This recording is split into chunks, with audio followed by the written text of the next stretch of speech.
Información precisa, completa, veraz, objetiva e independiente. Directo a tu pantalla. Radio Caracas Radio presenta Voz de América. Las sorpresivas declaraciones del presidente argentino Alberto Fernández, que espera recuperar plenos vínculos diplomáticos con Venezuela, y su invitación a los países de América Latina a hacer lo propio, podría constituir el inicio de un proyecto regional conjunto para reconfigurar las relaciones con el gobierno del presidente Nicolás Maduro. Estima el politólogo Ángel Medina que, al ser consultado por La Voz de América, resalta el impulso que busca dar Fernández a la comunidad de estados latinoamericanos y caribeños. En este momento Argentina está viendo la posibilidad de liderar un proceso, un movimiento, un espacio que busque el reencuentro de América Latina y de las regiones de América Latina con Venezuela y con Nicolás Maduro. El politólogo añade que el cambio de agenda puede estar relacionado con intereses económicos tras el cambio global planteado por la invasión de Rusia a Ucrania, pero resalta que cualquier aproximación hacia Venezuela debería estar enmarcada en la realidad que vive el país y en las demandas de los ciudadanos. En tanto, para el internacionalista Juan Francisco Contreras, Maduro aprovecha las circunstancias que se están produciendo en América Latina con la llegada al poder de presidentes con discursos populistas. La región está en esa circunstancia lamentable de vaivenes y circunstancias políticas que convierten a Venezuela en un ejemplo clásico de lo que es el mito de Sísifo, ¿no? América Latina tiene un proceso de recuperación muy lenta y cuando pareciera que está despejado el camino, volvemos otra vez atrás. Al dirigirse al mandatario argentino a través de su cuenta en Twitter, Juan Guaidó, considerado presidente interino por decenas de países, dijo que negar la dictadura no ayuda a los venezolanos. Carolina Alcalde, Voz de América, Caracas. La supervivencia en las cárceles de Ecuador es el motor que mueve a los privados de libertad todos los días, ya que depende de los recursos que tengan para pagar a quienes les venden protección dentro de los centros de retención.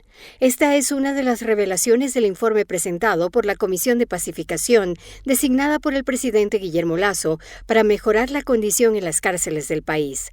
Nelsa Curvelo es la presidenta de esta comisión y expresa: y está ligada a quienes tienen la posibilidad de entrar, porque las armas no tienen patitas, alguien las lleva. Nosotros hemos visto armas dentro de la cárcel y no cualquiera.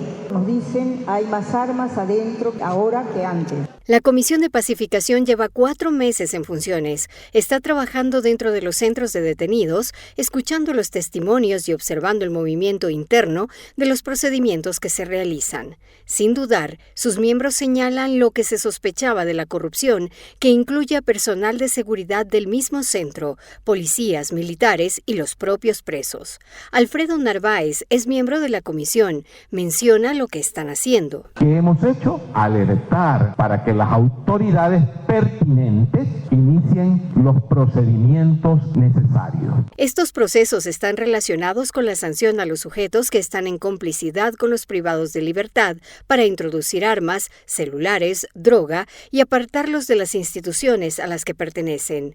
Luis Barros, otro de los 7 miembros de la comisión, destaca la importancia de brindar servicios que dignifiquen a los detenidos. Ya es tiempo de empezar a lidiar con procesos como tratamiento, salud pública, trabajo y este tipo de cosas que son sumamente importantes. Las bandas criminales estarían por firmar un acuerdo en los próximos meses para lograr la pacificación en las cárceles. Giselle Jacome, Voz de América, Quito. El diputado Filiberto Rodríguez del Frente Sandinista de Liberación Nacional presentó una iniciativa de decreto ante la Asamblea Legislativa de Nicaragua para cancelar las personerías jurídicas de 25 asociaciones y fundaciones, entre ellas la Comisión Permanente de Derechos Humanos, la última organización de esta naturaleza que había resistido la represión y el asedio policial desde 2018. La decisión del Poder Legislativo impactaría directamente a cientos de nicaragüenses que contaban con la Comisión Permanente de Derechos Humanos como el último recurso para denunciar y evidenciar lo que consideran como la represión gubernamental, así como darle seguimiento legal a las acusaciones presentadas por el gobierno contra líderes campesinos y otros defensores de derechos humanos. Marcos Carmona, presidente de este organismo, expresó en conferencia de prensa: no solo están afectando a la institución como tal, están afectando a todo un pueblo de Nicaragua que de una u otra manera era la única institución que estábamos para documentar las arbitrariedades y abusos que se cometen. Los abogados y defensores de derechos elementales de la Comisión Permanente de Derechos Humanos han sido perseguidos desde 2018 por defender a los presos políticos. Uno de los casos más emblemáticos es el de la abogada María Oviedo, que está presa desde hace más de 260 días en el Nuevo Chipote. Eugenio Membreño, abogado defensor de este organismo, expresó: de modo de que jurídicamente CPH hoy deja de existir, pero CPDH es todo el pueblo nicaragüense.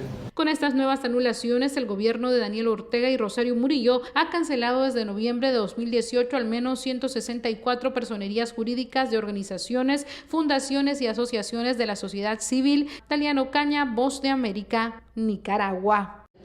Este martes quedó inaugurada oficialmente la reunión ministerial sobre migración en la ciudad de Panamá. En el Palacio Bolívar de la capital panameña, sede de la Cancillería, asistió el secretario de Estado de Estados Unidos, Anthony Blinken, el secretario de Seguridad Nacional, Alejandro Mayorkas, además de la canciller panameña, anfitriona del evento, Erika Moines, quienes dirigieron palabras ante los asistentes, los representantes de cerca de 20 delegaciones de países de la región, que continuarán la jornada de trabajo este miércoles cuando lleven a cabo reuniones sectoriales para tratar de llegar a consensos y atender el tema migratorio, que en el año 2021 tuvo su mayor récord, con un flujo de 133,000 personas que cruzaron la selva del Darién, la frontera entre Colombia y Panamá, rumbo a los Estados Unidos.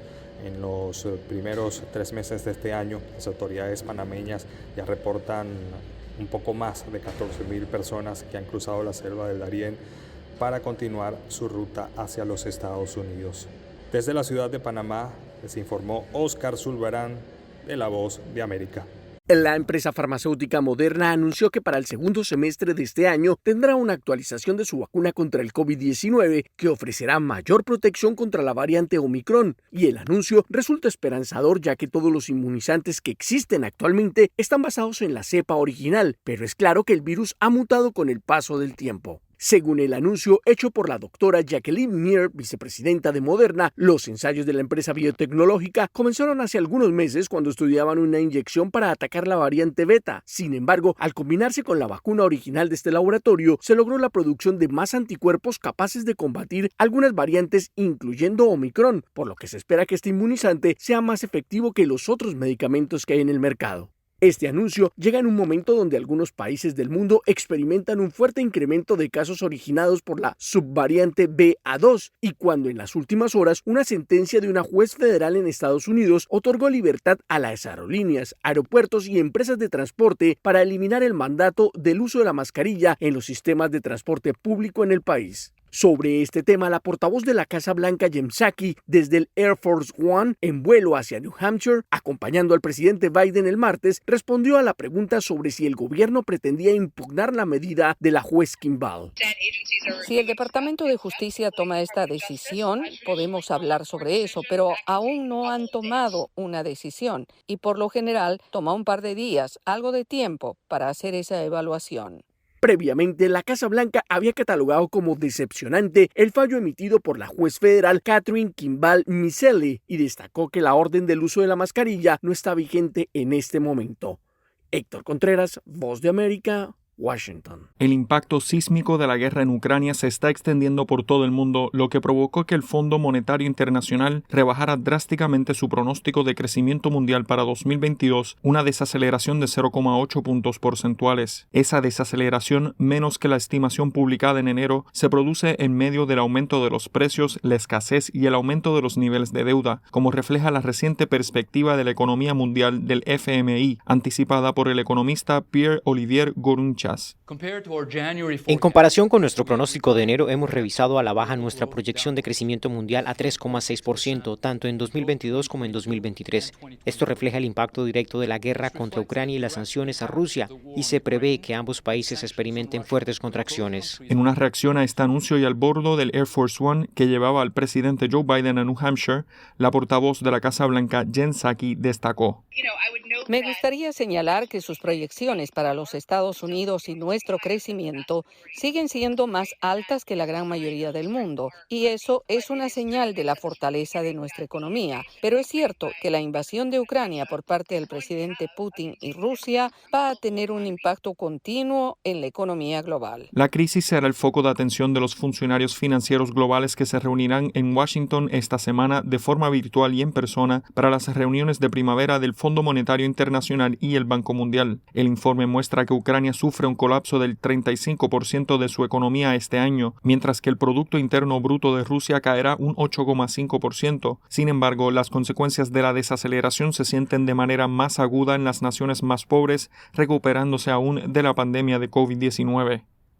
John F. Burnett, Voz de América, Washington. Agencias internacionales revelan que los ucranianos constituyen ahora el segundo grupo de refugiados más grande del mundo, solo superado por los más de 6.800.000 sirios que buscaron refugio en los últimos años, sumando así en el mundo alrededor de 32 millones de personas que huyeron de sus países. A esta cifra se suma algo más de 7 millones de desplazados internos en Ucrania, una cifra que se convierte en la mayor dentro de un país debido a un conflicto en el mundo. Kelly Clements, alta comisionada adjunta de ACNUR, recordó al Consejo de Seguridad de la ONU que el 1 de marzo solicitaron $550 millones para atender la emergencia de refugiados, pero adelantó que pronto harán otro pedido para ayudar a salvar vidas de los desplazados internos. En tanto, la portavoz de ACNUR, Shavia Mantou, dijo a La Voz de América que el organismo está extremando esfuerzos en esta situación.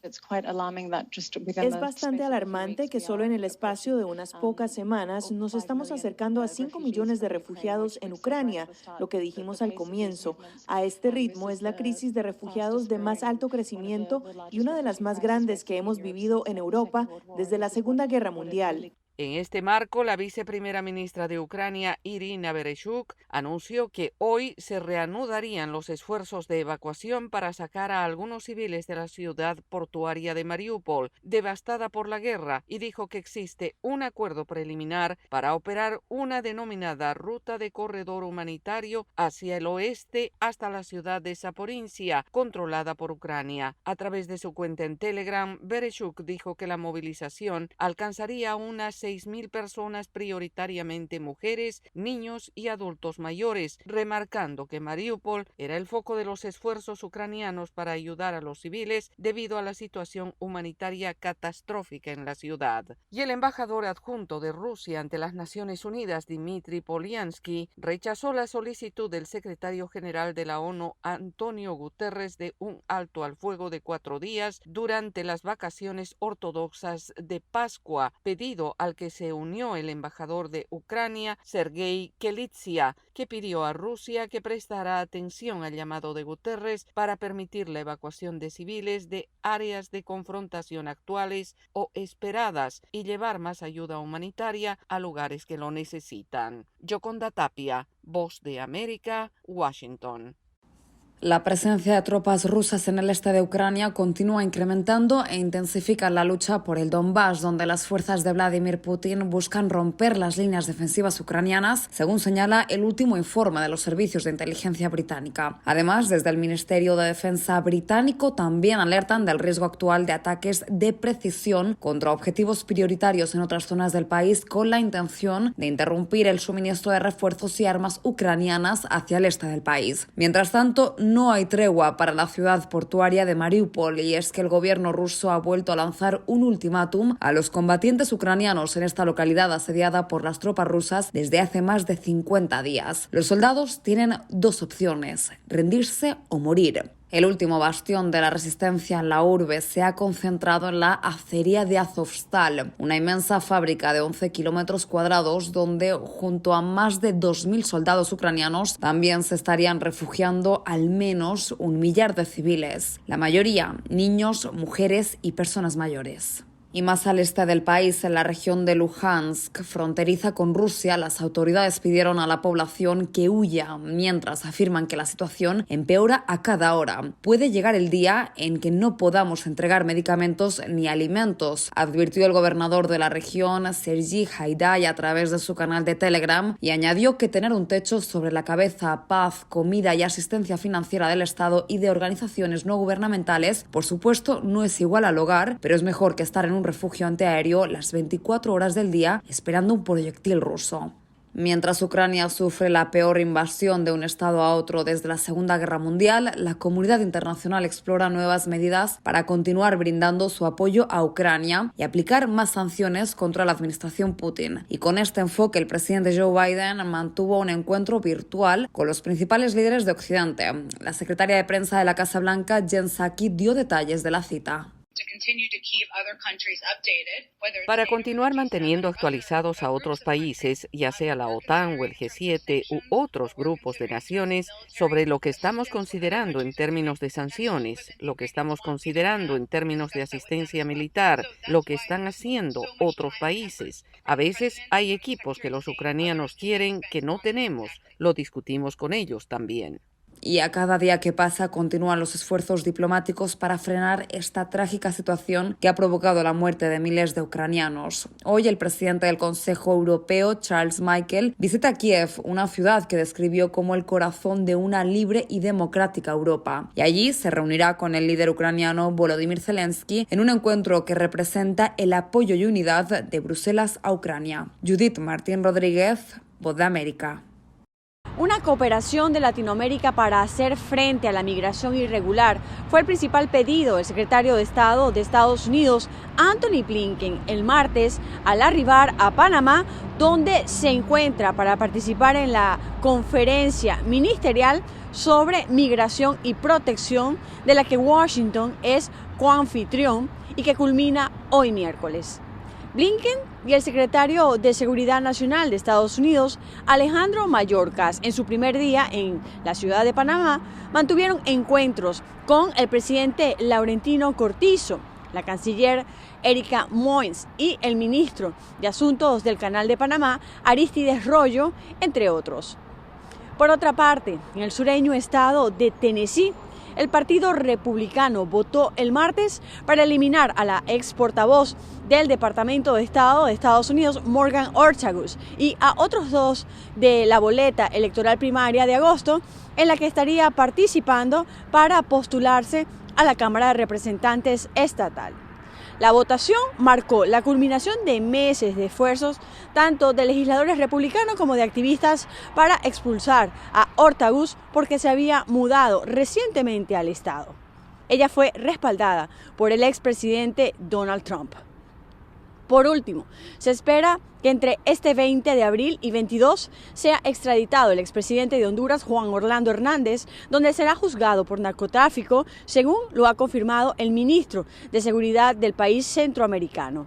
Estados Unidos solicitó a Honduras el pasado 14 de febrero la extradición de Hernández, acusado de formar parte de una conspiración violenta de narcotráfico que transportó aproximadamente 500 toneladas de cocaína a través de Honduras con destino a Estados Unidos, incluso antes de que fuera presidente entre el año 2014 y 2022. Desde Washington, Sofía Pisani, Voz de América. Cordiales saludos a nuestra audiencia desde Washington. Soy Jonathan Burnett y hoy en Conversando con la Voz de América abordamos el tema de la forma en la que a veces las barreras del proceso de inmigración en Estados Unidos se pueden derrumbar y crear una gran historia de superación. Nuestro colega Anthony Belchi entrevistó a Rubén Flores, un emprendedor mexicano que emigró a Estados Unidos sin documentos y que ahora tiene su propia empresa que da trabajo a 30 personas. Pues fíjate, mi inspiración para la aplicación fue en Guadalajara. Nací en Guadalajara y crecí ahí. Y cada sábado había un tianguis que se congregaba fuera de nuestra casa. Y tenías esta comunidad de emprendedores que tenían negocios que iban cada sábado, ponían una toalla en el piso, tenían un puestito, y ese era el negocio que tenían. Y después en mi vida en Estados Unidos tenía esta idea de decir cómo podemos ayudar a la gente con la tecnología para que puedan tener negocios en línea, porque esa es la nueva frontera, ¿verdad? La gente tiene ideas, pero a veces poder lanzar un negocio es muy difícil, no es tan fácil. Entonces queríamos hacerlo muy, muy fácil. Y esta siempre ha sido mi inspiración. La gente que conozco, mis parientes, mis amigos, siempre han sido emprendedores, dueños de negocios y la idea siempre fue ayudarlos. Sí, precisamente, ¿cómo es posible que un chico de México, donde en América Latina, donde hay otras prioridades antes que invertir en tecnología, lo vemos mucho en los bancos, ¿no? Que aún les cuesta mucho que los usuarios utilicen las aplicaciones para moverse precisamente por eso, ¿no? Por el difícil acceso a la tecnología. A la tecnología. Ha mejorado, pero en aquella época, ¿qué había? ¿En qué te fijaste tú? Decir, oye, aquí hay una salida, este es mi hobby quizás. Sí.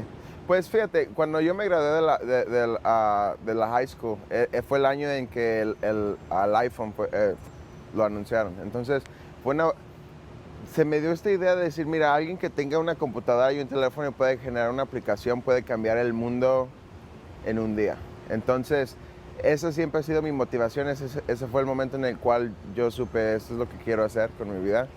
Y desde ahí, pues, empecé a decir, pues, ¿qué problema es el que vamos a hacer, a ayudar? Entonces, esa es la forma en que empecé. ¿Cómo llegaste a Estados Unidos? ¿Fue por tu familia? Sí. Pues mis papás fueron a la universidad, eran ingenieros químicos, pero pues no había nada de oportunidades en Estados Unidos, en México. Entonces se vinieron para Estados Unidos de inmigrantes. Entonces mis papás siempre trabajaron trabajos humildes. Mi mamá trabajó en una panadería, mi papá era landscaper. Entonces ellos se sacrificaron para darme a mí y a mis hermanos la oportunidad de tener algo algún día. Entonces mi familia se vino aquí con una visa y nunca nos regresamos. Entonces creciendo yo pues era indocumentado. Entonces eso te da una perspectiva muy única como niño que empiezas. Y fíjate, tus papás nunca te quieren decir la realidad. Ellos tratan lo más que se pueda para poder protegerte de todo eso. Y no fue hasta que me gradué de la high school y empecé a decir a dónde voy a ir a la universidad que me di cuenta de mi estatus migratorio. Entonces me gradué con muchas becas y mucha oportunidad para poder ir a muchas diferentes universidades, pero siendo indocumentado no pude acceder a nada de eso. Entonces fui de un niño con promesa a una estadística, no pude ir a la universidad.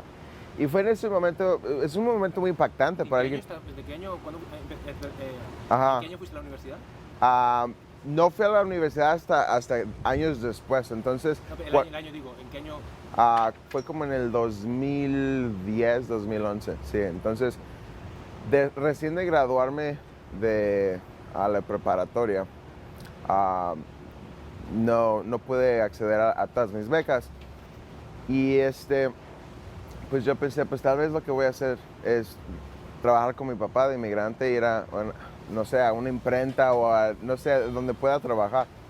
Y yo digo, ese fue uno de los momentos más definientes de mi vida. Entonces fue ahí cuando yo me dije, mire, mis papás se sacrificaron para llegar acá, para darme una oportunidad, entonces ¿qué voy a hacer para poder sacar a mi familia adelante? Y siendo que vivimos en este tiempo donde alguna persona con una computadora, con una idea, puede cambiar el mundo.